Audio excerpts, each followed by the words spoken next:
Trump national security के नाम पर ग्रीनलैंड पर कब्जा चाहते हैं, जिसका फ्रांस के राष्ट्रपति इमैनुअल मैक्रोन ने जबरदस्त तरीके से विरोध किया है। ट्रंप ग्रीनलैंड पर कब्जे के लिए किसी भी हद तक जाने के लिए तैयार हैं। ट्रंप ने फ्रांसीसी शराब पर 200% टैरिफ लगाने की धमकी दी। इसका जवाब मैक्रोन ने दावोस में वर्ल्ड इकोनॉमिक फोरम में दिया। मैक्रोन ने कहा कि फ्रांस धमकी नहीं, सम्मान में भरोसा करता है। मैक्रोन ने ग्रीनलैंड से जुड़े हुए विवाद का जिक्र करते हुए कहा कि यूरोप पर और पाबंदियां लगाने की धमकी देना गलत है, खासकर कि तब जब इनका इस्तेमाल किसी देश की जमीन और आजादी पर दबाव बनाने के लिए किया जाए। हालांकि ट्रंप पर इन धमकियों का कोई असर तो पड़ता नहीं है। ट्रंप बार बार मीडिया के सामने आते जा रहे हैं, कहते जा रहे हैं कि मैक्रो फ्रांस की सत्ता में कुछ ही दिनों के मेहमान हैं।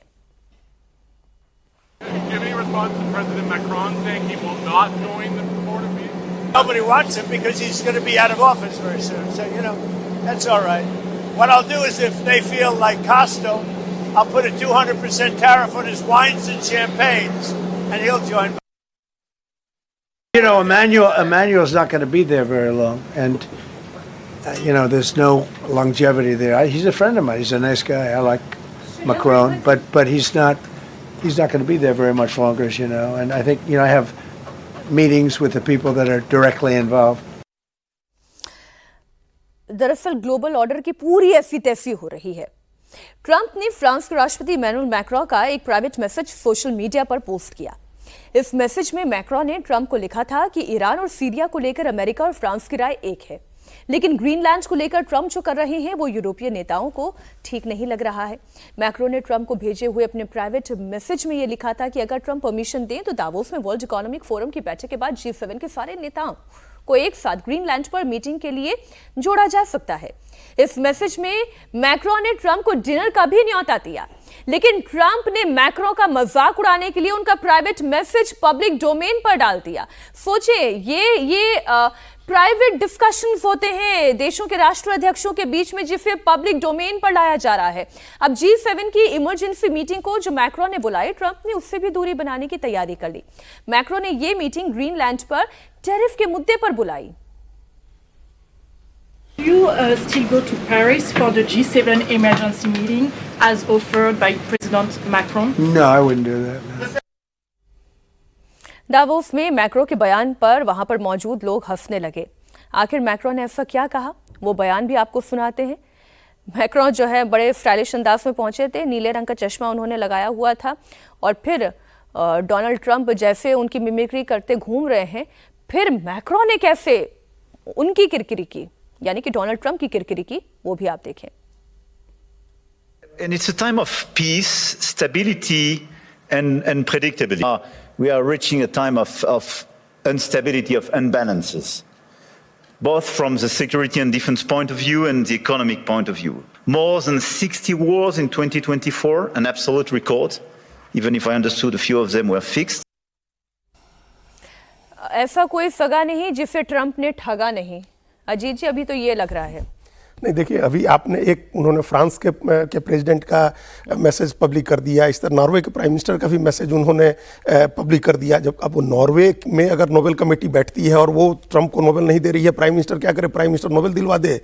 वो कह रहे हैं कि हमारा इससे कोई लेना देना नहीं है। उन्होंने सीरिया में जो ट्रंप ने किया उसकी तारीफ किया, लेकिन उनका भी मैसेज पब्लिक कर दिया इन्होंने। अब ये स्थिति ऐसी हो गई है, आप विश्व नेताओं की बातें सुनिए कैसी हो रही है, जैसे एकदम गली के गुंडे जिस तरह से लड़ते हैं। आपने वो बयान नहीं दिखाया मैक्रो ने जो कहा है कि भारत जो है सो गुंडों के युग में जा रहा है, ये उनका वर्ड था। गुंडों के युग में पूरी दुनिया की व्यवस्था जा रही है। उर्सुला वॉन डेर लियन जो यूरोपीय कमीशन की प्रेसिडेंट हैं, चेयरपर्सन है, उन्होंने कहा, कसम खाई उन्होंने कि हम कसम खाते हैं कि हमारी प्रतिक्रिया अमेरिका के लिए बराबरी की होगी और सम्मान वाली होगी। और उसके बाद पुतिन ने जो कहा वो कितना शर्मनाक है कि पुतिन ने इन तमाम यूरोपीय नेताओं की तुलना पालतू जानवरों से की और ट्रंप को मालिक कहा और कहा कि ये थोड़े दिन के बाद ये सब लोग उनके चरणों में बैठे पूंछ हिला रहे होंगे। तो ये क्या इस तरह से विश्व की व्यवस्था चलती है? एक व्यवस्था बनी हुई है जो म्यूचुअल ट्रस्ट पर, म्यूचुअल इंटरेस्ट पर आधारित है। उसको अगर एक कंट्री, एक नेता कहे कि सिर्फ हमारे इंटरेस्ट से सारी चीजें गाइड होंगी, ऐसे विश्व व्यवस्था नहीं चलती है ना। आपने कहा, आपने अपने नक्शे में कनाडा को दिखा दिया ट्रंप ने कि कनाडा हमारा है, आपने वेनेजुएला को दिखा दिया कि वेनेजुएला हमारा है, आपने ग्रीनलैंड पर अपना झंडा लगा दिया, कोई मजाक चल रहा है, कॉमिक्स का खेल चल रहा है। अपने अपना सैनिक विमान भेज दिया ट्रंप ने, वहां ग्रीनलैंड पर उतार दिया, डेनमार्क के सैनिक उतर रहे हैं वहां। तो ये कि इस तरह से आप एक घोषित कर लिया बैकयार्ड, हमारा बैकयार्ड क्या कह होगा? रहे हैं कि वो अब कुछ ही दिनों के मेहमान हैं और बहुत इसका जल्द क्या इमैनुअल मतलब है? मैक्रों का तख्ता पलट होने जा रहा है, एक नया तख्ता पलट होगा। देखिए, जो अजीत जी कर रहे हैं, गुस्सा तो स्वाभाविक है, लेकिन जो कुछ हो रहा है उस पर गुस्सा प्रकट करना पर्याप्त है या इसको समझना पड़ेगा क्यों हो रहा है, इसका समाधान क्या है?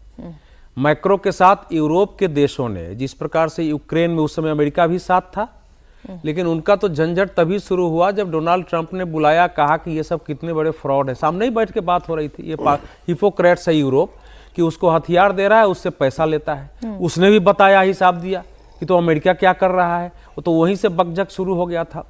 अमेरिका में इस बात पर बहस चल रही है कि यूरोप जो है हमारी शक्ति के आधार पर शक्तिशाली बना हुआ है, नाटो में हम ज्यादा खर्च करते हैं, हमारे सैनिक ज्यादा हैं, और वहां ऐसे लेफ्टिस्ट सब पैदा हो गए जो हमारा ही विरोध करते रहते हैं जगह जगह। तो वो ऐसा नहीं कि ट्रंप जो कर रहे हैं, अब अमेरिका में ट्रंप के विरोध में जो प्रदर्शन थी उसकी संख्या घट गई है। अब ध्यान रखिए, विपक्षी पार्टियों की भी हिम्मत नहीं हो रही कि इसके सारे के विरोध में खुल करके बोले, तो वो अमेरिकी एजेंडे पर काम कर रहे हैं। इसको समझने की जरूरत है। जो रूस के प्रधानमंत्री ने कहा है, सरगेई लावारेव ने, जो विदेश मंत्री ने, कि अब जैसे आप आने वाले हैं आगे, कि इस समय की जो परिस्थिति है, यूरोप जैसे डेनमार्क का ग्रीनलैंड पर कब्जा नहीं था, फ्रांस पर जो वो बोल रहे हैं ना, फ्रांस के साथ उनका विवाद है। वो जब कहेंगे कि 200% ट्रैफिक लगाए हैं या 60% युद्ध फिक्स था, तो फिक्स था। बहुत चीजें वो फिक्स करते हैं, बहुत चीजें अमेरिका फिक्स करता है। जो कुछ इस समय हो रहा है वो बता रहा है कि अमेरिका और यूरोप जो दुनिया में अपने को सिविलाइज्ड बताते थे, और दुनिया में इन लोगों ने उपनिवेश इसलिए चलाया यूरोपीय देशों ने कि हम दुनिया को सिविलाइज्ड कर रहे हैं, वो कितने छोटे स्तर के लोग हैं। दुनिया को इन लोगों ने आपस में तय करके कैसे कर दिया है कि गुप्त मैसेज कर रहे हो कि वो कार्रवाई ठीक है और ये कार्रवाई हम नहीं होने देंगे। ये नीचता थी, इसी के आधार पर दुनिया का उपनिवेशवाद चला है, इसी के आधार पर दुनिया की समस्या पैदा हुई है। और आपको यह ध्यान रखना चाहिए कि गांधी जी ने कहा था कि यूरोपीय उपनिवेश के 3 सेना है। एक इनके पादरी हैं जो धर्म प्रचार के नाम पर जाते हैं, एक इनके व्यापारी और तीसरी इनकी सेना होती है। पहले इनके व्यापारी पादरी पहुंचते हैं, फिर व्यापारी पहुंचते हैं, फिर सेना पहुंचते हैं, और अमेरिका भी उसमें गुलाम था। तो अब क्या है कि ट्रंप के पॉलिसी से हम लोग सहमत नहीं हो सकते हैं, उथल पुथल दिखाई दे रहा है, लेकिन ये भयानक परिस्थिति की ओर दुनिया जा रही है। और केवल भाषण देने से मैक्रो के, लेकिन इस वक्त तो हाँ, ये बात ठीक है कि केवल मैक्रो के बोल देने भर से कुछ नहीं हो रहा है। ट्रंप जो करना चाहते हैं वो कर रहे हैं। वो फिर भले ही अपनी नेशनल सिक्योरिटी के इंटरेस्ट के मुद्दे पर ये कह दें कि ग्रीनलैंड पर हमारा पूरा कब्जे का प्लान तैयार है, भले ही वो एक नक्शा सामने रख दें जिसमें वो कई देशों को अपने देश का हिस्सा बता दें। यूरोपीय देश ट्रंप का जबरदस्त विरोध कर रहा है, लेकिन ट्रंप ग्रीनलैंड के नाम पर रोज नया प्रोपेगेंडा लेकर सामने आ रहे हैं। ट्रंप ने अपने सोशल मीडिया ट्रुथ सोशल पर एक मैप शेयर किया, जिसका जिक्र अभी अजीत जी आप भी कर रहे थे। इसमें कनाडा है, ग्रीनलैंड है, वेनेजुएला है, ये अमेरिका का हिस्सा दिखाया गया है। देखिए आप इस तस्वीर को, जरा मैप वाली तस्वीर सामने रखें। इसके साथ मार्क रूबियो भी साथ दिख रहे हैं। इसके साथ ट्रंप ने ग्रीनलैंड को लेकर एक अलग से पोस्ट और शेयर किया। इसमें ग्रीनलैंड की जमीन पर ट्रंप अमेरिकी झंडा फहराते हुए नजर आ रहे हैं। कितना बचकाना है ये। उनके पीछे वाइस प्रेसिडेंट जेडी वेंस और secretary of state Marco Rubio खड़े हुए दिखाई दे रहे हैं। ट्रंप ने सत्ता में 1 साल पूरा होने के मौके पर प्रेस कॉन्फ्रेंस के दौरान क्या कहा, आप सुनेंगे तो आप भी सोचेंगे केवल ये only Trump can do this, ऐसी बातें केवल ट्रंप कर सकते हैं। आप सुने उनका बयान। I think something's going to happen that's going to be very good for everybody. Nobody's done more for NATO than I have. I think that we will work something out where NATO is going to be very happy and where we're going to be very happy. But we need it for security purposes. We need it for national security and even world security. It's very important. National security, ठीक है, आपके हित हैं, आप world security की बात करें, क्या मजाक कर रहे हैं आप? वो उन्होंने 1 साल के अंदर काम नहीं किया अजीत जी, वो कारनामे कर रहे हैं, कारनामे। बिल्कुल ठीक बात है। अभी ये नेशनल सिक्योरिटी को भी अपने खतरे में डाल रहे हैं। ये बात जो कर रहे हैं ना, वो कह रहे हैं कि हम अमेरिका के लिए कर रहे हैं, लेकिन अमेरिका की नेशनल सिक्योरिटी को भी आप खतरे में डाल रहे हैं। ये ऐसा नहीं है जो कहा अभी अवधेश जी ने कि नाटो या यूरोप जो है शक्तिशाली है अमेरिका की वजह से, तो अमेरिका की शक्ति में भी कहीं ना कहीं यूरोप का योगदान होता है, पूरी दुनिया का होता है। सर, क्या यूरोपीय मुल्क मिलके अमेरिका पर अटैक कर देंगे? नहीं करेंगे ना। वो पहले एक जमाना था जिसके लिए वो हम लोग जिसको बोलते हैं मुनरो डॉक्ट्राइन, वो यूरोप से बचने के लिए ही हुआ था, लेकिन उस समय यूरोप एक कॉलोनियल फोर्स था। आज अमेरिका एक ऐसे कॉलोनियल फोर्स की तरह डिक्टेट बात कर रहा है व्यवहार, जिसको हम लोग यहाँ जाने माने अर्थशास्त्री प्रभात पटनायक ने कहा है कि ये गैंगस्टर साम्राज्यवाद है, कोट अनकोट। आज उस पर गैंगस्टर साम्राज्यवाद है। आप उस दौर को लौटा ले आने की बात करते हैं। ये जियोपर्टाइज कर रहे हैं अपने अमेरिका की अपनी सिक्योरिटी को भी, जो पूरी दुनिया के साथ जुड़ी हुई है। आपकी फाइनेंशियल एजेंसी कैसे पूरी दुनिया में काम करेंगी? आप अगर पूरी दुनिया को इस तरह से डरा रहे हैं, आपके तमाम जो ये टेक कंपनियां हैं कैसे काम करेंगी जा करके? ये कैसे होगा? ये अपने को एक घेटों में बांध करके अमेरिका चाहता है कि हम पावरफुल हो जाएंगे। ये पूरी दुनिया की सिक्योरिटी के साथ साथ अपनी सिक्योरिटी को भी खतरे में डाल रहे हैं। और एक इंपॉर्टेंट बात इसमें यह है कि आप अपना बैकयार्ड डिफाइन कर लें कि हमारा बैकयार्ड 2 महादेश है, उत्तर और दक्षिण महादेश दोनों हमारा बैकयार्ड है, और इसमें हम जो चाहेंगे सो करेंगे। और कल चाइना डिफाइन कर ले कि हमारा बैकयार्ड पूरा एशिया है, हम जो चाहेंगे सो करेंगे, हम इसको कब्जा कर लेंगे, हम इसको कब्जा कर लेंगे, हमारे पास पावर है। पर भी बोला हाँ, डिएगो गार्सिया पर तो ब्रिटेन को बोला है कि आप बहुत बड़ी स्टुपिडिटी कर रहे हैं। आप बैकयार्ड कौन डिसाइड करेगा भाई? बैकयार्ड आप डिसाइड कर लीजिएगा और अपने हिसाब से कब्जा कर लीजिएगा। अच्छा, डेनमार्क ग्रीनलैंड के मुद्दे पर अमेरिका आर पार के मूड में है, और डेनमार्क ने फिर अपने सैनिकों को ग्रीनलैंड भेजा है। ग्रीनलैंड पर ट्रंप की जिद के चलते अब उन्हें गालियां पड़ रही हैं। यूरोपीय संसद के एक डेनिश सदस्य ने अमेरिकी राष्ट्रपति डोनाल्ड ट्रंप को जमकर खरी खोटी सुनाई। ट्रंप के ग्रीनलैंड पर कब्जे को लेकर दिए गए बयानों पर बहस के जवाब में डेनिश एमपी एंडर्फ विस्टिसन ने जो कहा वो आप सुने। Put this in words you might understand. Mr. President,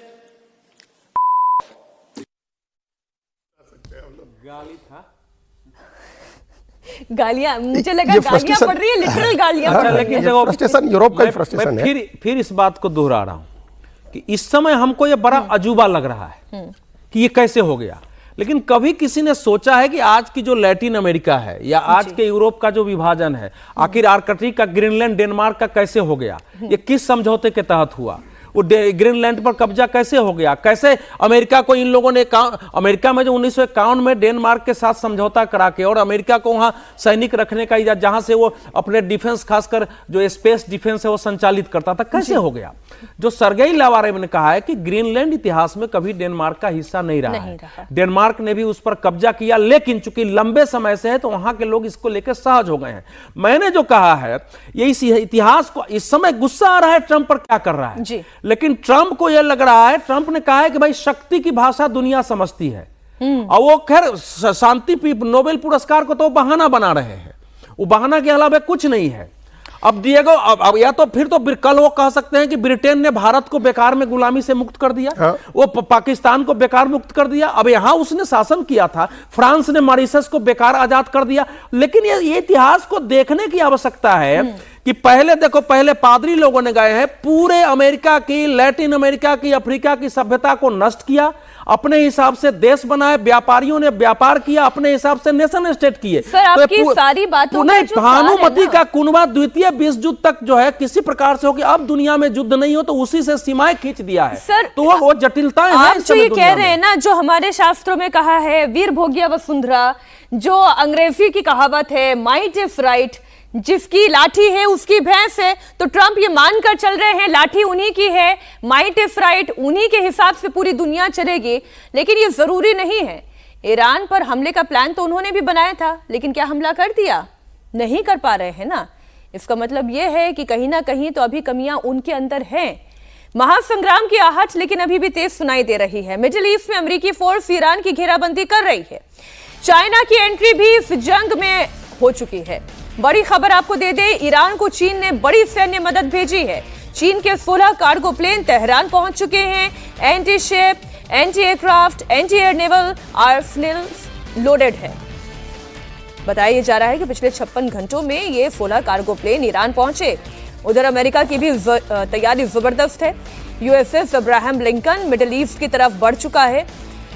परमाणु हमले करने में ये कितना सक्षम है ये बताने की हमें आवश्यकता नहीं है। साउथ चाइना सी होता हुआ ये स्ट्राइकर ग्रुप ईरान की तरफ बढ़ गया है। उम्मीद ये जताई जा रही है कि अगले 2 से 3 दिन में ये ईरान के और नजदीक पहुंच जाएगा। और उधर यूएसएस जॉर्ज वॉशिंगटन, जो कि उनका एक दूसरा युद्धपोत है, वो भी स्ट्राइकर ग्रुप में है। ये अमेरिका का विध्वंसक पोत है। तो सर, ये जो है ना, चीन जंगी सामान भेज रहा है, जरूरत पड़ी तो रूस भी आकर खड़ा होगा। चीन की डायरेक्ट एंट्री हो गई है, मतलब ये कि ईरान के लिए चीन खुलकर मैदान में आ गया है और इसकी गवाही कुछ तस्वीरें भी दे रही हैं लगातार। हाँ बिल्कुल, लेकिन अभी अमेरिका वहां 16 प्लेन 16 जहाज उतरे हैं वहां, और उससे तमाम वो एंटीशिप मिसाइल्स हैं, बैलिस्टिक मिसाइल्स हैं, वो सारी चीजें हैं उसमें। तो वो ये एक तरफ, दोनों तरफ से, क्या हम पहले भी आपके साथ बातचीत में हमने कहा था कि ये साइकोलॉजिकल वॉरफेयर है दोनों तरफ से। अमेरिका भी एक मनोवैज्ञानिक लड़ाई अभी लड़ रहा है। अमेरिका को पता है कि वहां जमीन पर उतर के नहीं लड़ना है, और पिछले साल जून में जो उसने हमले किए थे, तीनों जहां न्यूक्लियर फैसिलिटी होने की बात थी वहां उसने हमले कर दिए जो नष्ट करना था। उसके B-2 बॉम्बर जो थे, उन्होंने बम बरसाए फोर्डो में, नतांज में, इस्फहान में, उन्होंने सब कर दिया, वहां नष्ट कर दिया। और उसके बाद अब वो शांत बैठे हुए हैं। उनको सीधे उतर के लड़ाई नहीं लड़नी है, उनको एक मनोवैज्ञानिक दबाव बनाना है। लेकिन अभी जो जिस चीन की जो नया एंगल इसमें जुड़ा है, वेनेजुएला के बाद क्या है कि ये चीन और रूस दोनों बहुत अलर्ट हो गए हैं अपने मित्र देशों को लेकर के, या जो स्ट्रेटेजिकली ऐसी जगह लोकेटेड हैं, जो कंट्री जिनके साथ अमेरिका को चेकमेट करने में या इजराइल को चेकमेट करने में उनको लाभ रहता है, उनको सुविधा मिलती है, उन देशों को लेकर के ये लोग भी अलर्ट हो गए हैं।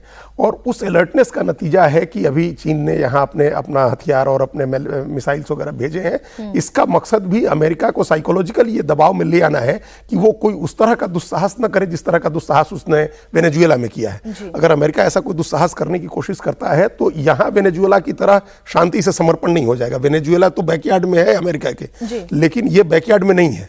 और यहाँ दूसरे इंटरेस्ट भी अमेरिका के जुड़े हुए हैं, जो हम लोग जानते हैं कि इजराइल भी है, कतर भी है, दूसरे यूरोपीय जो इसमें अरब दुनिया के देश भी हैं जो जिनका अमेरिका के साथ स्ट्रेटेजिक रिलेशनशिप है। इसलिए ये मामला वेनेजुएला की तरह नहीं हो, इसका प्रेशर चीन की तरफ से एक मनोवैज्ञानिक दबाव दिया जा रहा है। ये हथियार उतरना उसकी हमको लगता है कि उसका संकेत है, उसका संदेश है। अच्छा सर, एक बड़ी इंटरेस्टिंग खबर है, और मैं बार बार अपने दर्शकों को कहती हूँ कि जब भी पाकिस्तान की बेइज्जती होती है, खबर बताने में मुझे इतना रस आता है कि मैं क्या बताऊँ। पाकिस्तान को बेइज्जती की आदत पड़ चुकी है।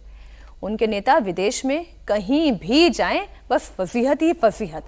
इस बार स्विट्जरलैंड में पाकिस्तान की थू-थू हुई है। छात्रों ने यहाँ पाकिस्तान के खिलाफ नारेबाजी कर दी।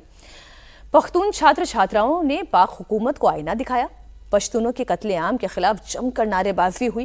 खैबर पख्तूनख्वा में मुनीर की आर्मी जिस तरह दमन कर रही है, उससे पूरी दुनिया में गुस्सा है। एक बार ये तस्वीरें आप देखें। The world is watching. Pakistan is killing. The world is watching.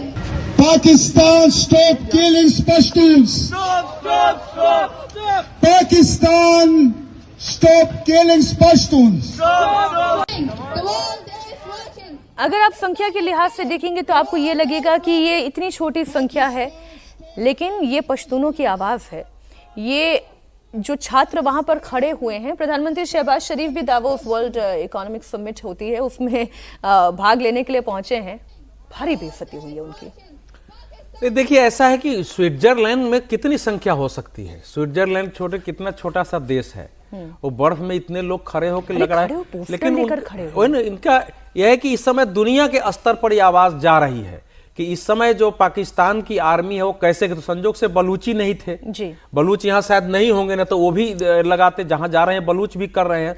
अब जो पाकिस्तान का जो जिसको बोलते हैं ना कि वहां की जो नस्लीय जो भेद है ना, वो उभर रहा है। इस्लाम एक की अवधारणा जो मुनीर ने दिया था कि दुनिया में कलमा के आधार पर 2 ही राष्ट्र बने हैं, एक रियासत मदीना बने 1400 साल पहले, और उसके बाद पाकिस्तान बना है। तो इस्लाम का यही बात तो लीबिया में भी कहने गए थे कि हमारा हथियार खरीदो तुम, क्योंकि हम ही इस्लाम के नेता हैं, 2 ही रास्ते, हम तुम्हारे साथ हैं, इस्लामी देश नष्ट हो जाएंगे।